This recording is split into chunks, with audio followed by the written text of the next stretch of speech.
வீர அனுமனின் பலம் மற்றும் சக்திகள் எங்கிருந்து வந்தது என்று உங்களுக்கு தெரியுமா? பழம்பெரும் காலத்தில் தர்மத்தின் ஒளிமங்க அதர்மத்தின் நிழல் நீளத் தொடங்கிய போது சிவபெருமான் தன் அகந்த நீராடலில் இருந்து விழித்தார்.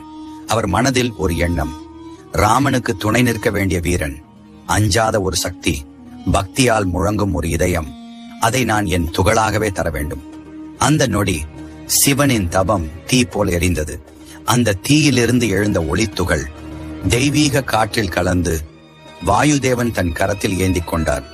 அந்த துகள் அஞ்சனா தேவியின் கற்பத்தில் பிரவேசித்தது. அப்போது பிறந்தது அஞ்சாத வீரன், சக்தியும் பக்தியும் ஒன்றாக கலந்த உருவம் ஹனுமான். குழந்தை ஹனுமான் ஒரு நாளும் பயமில்லாத வானை நோக்கி பாய்ந்தான். சூரியனை பார்த்து பழம் என்று நினைத்து அதை நோக்கி சுட்டெரிக்கும் வேகத்தில் பறந்தான். அது சாதாரண சிறுவனின் தைரியம் அல்ல, அது சிவனின் துகளின் சக்தி. காலம் நகர்ந்தது. ராமனை முதன்முறையாக கண்ட அந்த நொடி ஹனுமானின் உள்ளம் நடுங்கியது. அது பக்தி அல்ல, ஒரு இணைப்பு. சிவனின் துகளாக பிறந்த ஆத்மா ராமனின் முன்னே நின்று தன் நோக்கத்தை உணர்ந்த தருணம்.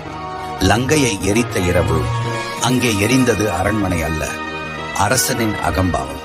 காற்றின் வேகம், தீயின் கொந்தளிப்பு, சிவனின் கோபத்தின் ஒளிப்பதிவு, அது ஹனுமானின் உடலில் எரிந்தது.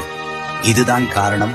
ஹனுமானின் பலம், அவரின் வீரியம், அவரின் பக்தி, அவரின் சேவை எதுவும் காற்றின் மகனின் மட்டுமல்ல, சிவனின் துகளாக பிறந்த ஒளியின் வழிபாடு.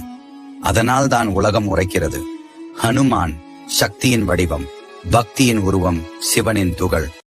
அனுமனின் பலம் உங்களுக்கு துணையா இருக்க இப்போதே ஜெய் அனுமான்னு கமெண்ட் பண்ணுங்க. இது போன்ற வரலாற்று உண்மைகளுக்கு மறக்காம சப்ஸ்கிரைப்